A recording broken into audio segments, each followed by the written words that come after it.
So, Shannon, I start with you. Are you surprised LeBron wasn't able to keep the Lakers in this game?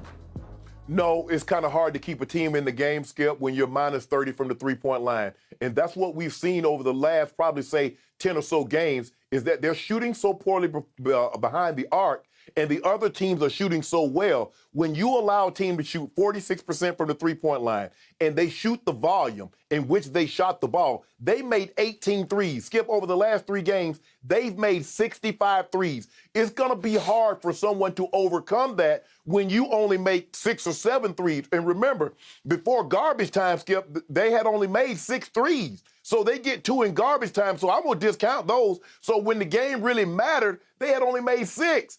And the Nets couldn't miss, Skip. Joe Harris, what did he go? He went 6 or 7 from 3. TLC went 5 of 8 from 3. And Landry Shamet went 2 of 3 from 3.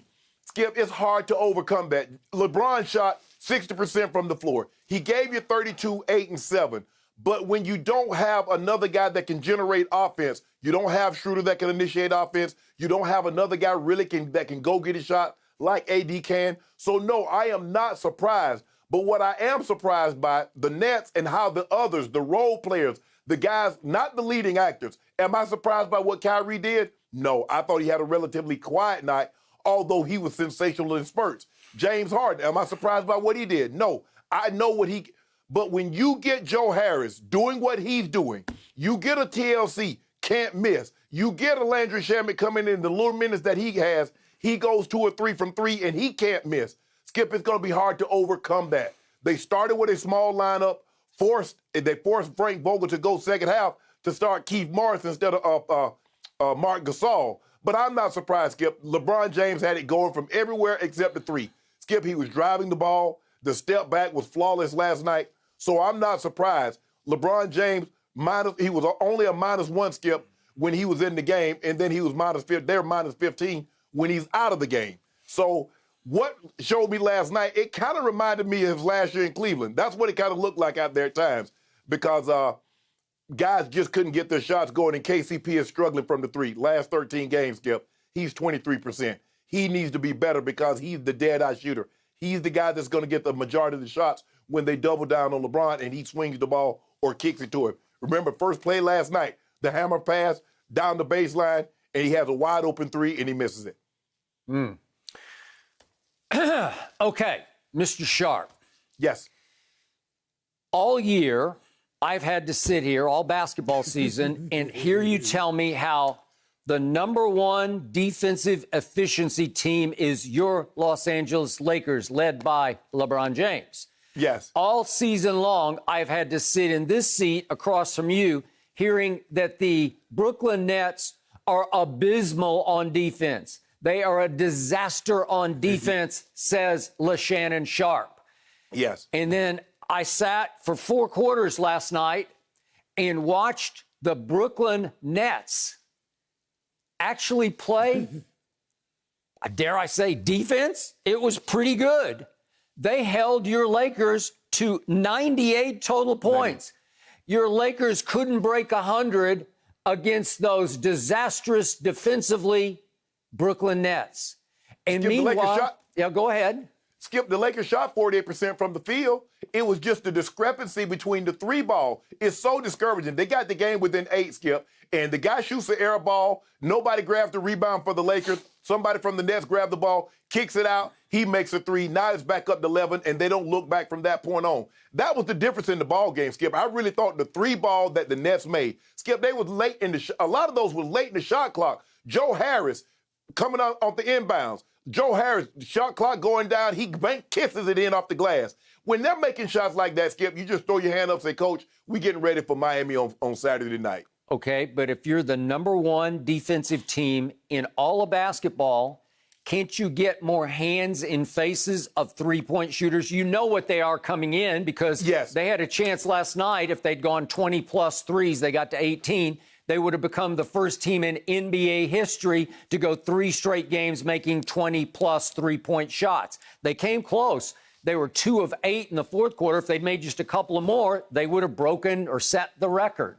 So why couldn't the #1 defensive team get hands up and make it a little harder for them to make threes. They got lazy, Skip. What happens is that when you have James Harden and Kyrie that can break you down off the dribble, which they were doing last night, so now you come to help. When you come to help, you got to help off Joe Harris. You got to help off TLC. You got to help off somebody, Skip, because you have to realize everybody that's in the game can make the three. Because when they start Jeff Green instead of DeAndre Jordan, now everybody is a viable option at the three-point line. So you got to bring help from somewhere. So now you come help. He drives and dish. He drives and kick. And guys are getting wide open looks. Yes, there were sometimes, guys trying to get, LeBron got caught with his hand in the cookie jar in the corner with TLC. Horton Tucker, he got caught at the top of the key, leaving his guy trying to sneak in. And when you do things like that, they make you pay. Now, sometimes you can get away with it, skipping the guy misses. But last night and over the last 3 games, the Nets have been dead on from the three-point line. And so you can't afford to make those mistakes when you play in that team. But like we said, Skip, good defense, yeah, great defense. Sometimes you can play great defense, but sometimes guys give you better offense. We've seen guys make tough shots, and it's like there's nothing you can do about that. The guy just made a better shot than what you were playing defense. Okay, now to your man, LeBron James. As we stated a couple of days ago here on Undisputed, this was a golden opportunity for him to run through. Now we're hearing that AD is going to be out for maybe 4 weeks. So it's yes. more games. We had a 9-game stretch up to the All-Star break, right. but we should probably throw in another couple of games after that, and they're unsure about it. So they're yes. just sort of guessing at, let's say, 4-ish weeks, okay? Yes. But yes. it's a stretch of games in which LeBron, who is already the MVP frontrunner, can close the case. If he keeps coming up bigger and bigger and bigger without AD at his side, then obviously he's going to run away with MVP. So at Minnesota, he did what he had to do. They did finally pull away and win that game. Then here comes the Nets, but there's no KD. I believe KD is the best player on the planet. I believe that KD is better than AD. So I thought KD was a bigger loss to the Nets than AD was to LeBron. That's just my estimation of how this game shaped up. So I fully expected LeBron to dominate this game, to take it over and help his Lakers pull away from Nets featuring only Kyrie and Harden. And that did not happen. Only Kyrie and Harden. Okay, well, again, what happened at the start of the game? As you point out, the Nets came out really small, shockingly small, almost as small as the Rockets were with Harden in their small ball yes. lineup a year ago. Yes. I tried to add yes. up the inches. They were actually only 2 inches taller of the 5 guys who started the game for the Nets last night than the Rockets were with James starting last year, small ball. Mm-hmm. Just 2 inches separated them because right. they went ahead and went with Bruce Brown, who's 6'4". Joe Harris is 6'6", but plays like he's about 6'2". Jeff Green is still playing. He's on his 10th NBA team. He's 6'8", and he was their postman last night. Yeah. He was their center. Kyrie is all of 6'2", and James is, of course, 6'5". So that's the lineup they started. Right. I immediately tweeted that, King, you're on. It should be a super highway to the basket for you because you are being guarded in the first quarter right out of the box by the immortal Joe Harris. I don't think he's ever been confused with a first-team all-defensive player. His feet don't move quite as quickly as most NBA players' feet move. He can really shoot it. As you said, he was 6 of 7 from 3. But I thought maybe he would burn himself out on defense just trying to stay with LeBron. But apparently he didn't drain himself on defense. I'm not even sure he plays much defense, but that's beside the point. LeBron had what should have been a championship parade route to the basket in the first quarter. I thought he would dominate. I tweeted, LeBron, you're on, play some LBJ bully ball. That's what I thought would happen because LeBron is bigger than anybody the Nets started last night. Obviously, DeAndre Jordan didn't come into the game until 2 minutes were left in the first quarter. So, right. Shannon, what happened in the first quarter? The Nets won 31-24. Did LeBron drive it? Well, he did a couple of times, but did he get to the free throw line? Well, no. He shot one technical, but then he made the other one on an and one, so he ended up going 1 of 2 from the free throw line in the first quarter when I thought he'd shoot 10 free throws in the first quarter. I thought he would score, I don't know, 15 points in the first quarter and set the tone. And instead, he scored 7 points in the first quarter, and the Nets were already pulling away. Well, he scored 7 in the first quarter, but Skip, if you remember, Skip, he missed 2 easy bunnies. He missed a putback right at the rim, and he missed he beat somebody off the dribble, and he pushed it, and it hit the back iron. So he really could have had 11, 12 points right there. And plus, as you mentioned, he missed the free throw. But I thought he did a great job of driving the basketball. I thought he did a great job of shooting. Everything was working for him last night, Skip, except the 3-ball. You saw later in the ball in the second. And remember, Skip, we talked about this all the time. When LeBron James gets it going, it seems that he pulls back and says, okay, now I'm in my rhythm. Let me try to get other guys going. And I wish he wouldn't do that. Sometimes it just calls for, you know what, get the hell out of my way. All I need you guys to do is to take the ball out of bounds and set picks. I'm not passing you the ball tonight. Totally agree. You mentioned the 3-ball. Again, we're talking about LeBron as the front runner for MVP. So yes. I'm not nitpicking here. I'm just fact-checking. So here's what I see. LeBron goes 1 of 5 from 3 last night. So in 9 games in February, so far in the month of February, he's 15 of 56 from the three-point line. That's 27%. Yeah. He has now plummeted to 37% for the year from the three-point line, and we have a bet on 38 or better, right? Yeah, so, yeah. We'll be at 38. We'll be about 38.6, 38.3 by Saturday night after we do this job on Miami. Oh, really? So what's he going to go, like 6 of 8 or so, something like that? I'm thinking, Skip. I'm thinking about 7. I'm thinking like 7 to 10. Really? Yeah. Would you like to bet 7 cases on 7 of 10? I will if you like it. You already look. Skip, I see what you're trying to do. You're in an advantageous situation, like you said. You're playing with Shannon's due already. You got 7 cases of my due, so you just want me to just willy-nilly try to get it all back at once. I'm not going to do it. I'm going to be very methodical in how I get my due back. But, Skip, back to the game.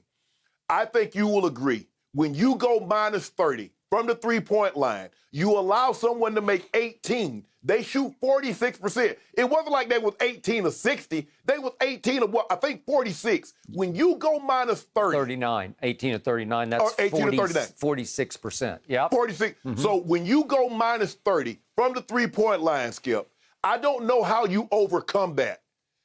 Okay.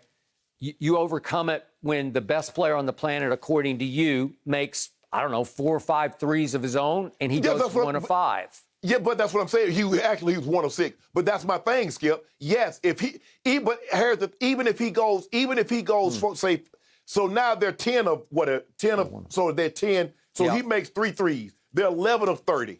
That's still, Skip. You still minus 21. Okay, you're right. You can't have that big a discrepancy. I actually gave him 1 because he's actually 1 of 6 from 3. Yeah. And by the way, speaking of three-point shooting, do you realize that he's developed this disturbing habit of shooting air balls in games? I'm seeing more and more air balls. It seems like on a nightly basis he shoots an air ball because he shot one in the fourth quarter after he finally made his first 3 on a wide-open corner 3. He caps it off by trying to step back on Jeff Green and just completely misses everything. So if we could just remind everybody of what his three-point shooting looked like last night, could we see the totality of his three-point shooting, please? Yeah, he tried to walk into one right there. Ooh, close. Skip, that was halfway down. Skip, that was halfway down. That was LeBrick. And here we go, step back on Joe Harris, not even close. And then here we go. It's just too far out. Just couldn't get it there. Yeah. Then this is his turnover, but it comes back. Jeff Green turns it right back over, and Gasol kicks it to LeBron. Wide open, and he made it. Way to go, LeBron. Love that. But then he says, I got a hot hand. I think he missed that by a foot left. Yeah. Shannon, what are you doing? So now we're seeing more and more air balls. We're seeing he's airballed a free throw lately, and then he had 2 air balls at Minnesota, and then that one last night. By the way, could we just see all those air balls just to remind everybody? No, we don't. I don't know. Do we have them? Can we keep it on the game? We don't have them. Can we keep it on the game? We do have them. Oh, that was just back on February 8th. Can we keep it on the game that last was like night? 2 feet short. And then this opened the game at Minnesota. LeBron, nothing but air. And then LeBron, logo 3 at Minnesota on Monday night, nothing but net, except it didn't go through the basket first. And then that one last night capped it off wide left by about a foot. So, Shannon, we always called Michael Jordan his airness, and I'm starting to call LeBron his airballness, right? Because he's just missing threes left and right. It's become routine that we can't go a game with LeBron without one air ball. I don't get it. If he's the best player on the planet, he at least needs to hit the rim, right? Can we keep the focus on last night's game? Okay, I do. And yet, it was a vintage LeBron game last night because he did make 3 or 4 fancy-dancy fallaways. You know, they're cool to watch. He made the one on Jeff Green from the far corner, and I don't even know, he had no angle, and he got it up over the backboard and dropped it right down the chimney for it was the shot of the game. He had a big thunder dunk on top of that. So I'm sure most LeBron fans walked away from this game saying, oh, that was an MVP game because, as you said, he put up his 32 points and you know, for what it's worth, 8 rebounds and 8 assists. Not bad. But if you really look deeper into the numbers, he was only 3 of 6 from the free throw line. Only 3 of 6? You should have shot 12, 14, 15 free throws. Well, Skip, I mean, he did. He drove the ball, and sometimes I think he spends a lot of time arguing with calls with the officials. Is that when he doesn't get the call, and I think it gets frustrating because he and KCP, you see the guys do a lot of arguing with calls, and we see that happening more and more. Now, I do think there was a block last night. I don't think that was a foul that Trez had on DeAndre Jordan. Skip, he just knocked the ball out of his hands from behind, and they called a foul. So I get the frustration. It was a big swipe, though. I don't know. I think he got some body or there was some skin on skin. But, Skip, my thing was, I'm like, Frank, you down 24. What the hell you saving that challenge for? Okay. It's not like it's going to come into effect at some point in time in the ball game. Go ahead and use it. I mean, Skip, if I'm down by 20 points and the call looks close, I'm going to call it. I'm going to go ahead and use my challenge because what am I saving it for? Okay. But I just think, look, give the Nets credit, Skip. I don't want to just talk about what the Lakers didn't do. I think we need to give some credit to the Nets for what they did do. They had tremendous ball movement. I saw a couple of threes. They passed the ball like 5 or 6 times. It was like somebody's about to shoot it. No, I think he has a better shot. He's about to shoot it. No, he has an even better shot than what I was about to take. And so they did a great job of ball movement. James Harden and Kyrie did a great job. Like I said, it wasn't James Harden and Kyrie that really did the damage. It was the role guys. It was the guys that have small parts in the movie that really took the movie over. Okay, so just to finish this off, LeBron finally made a 3, which cut the lead to 20 points in the fourth quarter. So that 1 3 that he did make of the 6 attempts had no impact on the game. Right, exactly. And again, 3 of 6 free throws, so now he's fallen off to 70% free throw shooting for the year. And just for the record, just in the MVP context, LeBron now ranks among three-point shooters for the year. He's, as we said, fallen to 37%. He's 104th in the NBA in three-point shooting. In free throw shooting, he's fallen to 101st in the league. So in three-point shooting and free throw shooting, LeBron James, the MVP frontrunner, does not rank in the top 100 in the NBA in either category, just for the record. And he is tied for second in turnovers now, but he's only 3 short of Luka's league-leading turnovers. So he's high in turnovers, poor three-point shooting, poor free throw shooting, but he's still the front runner for MVP because he scored 32 last night against the Nets. But here's the thing, though, Skip. That's like saying, well, Tom Brady is not great at scrambling. He's not great at throwing the ball out of the pocket. So therefore, we're going to disqualify all the other great attributes that he possessed. You wouldn't do that.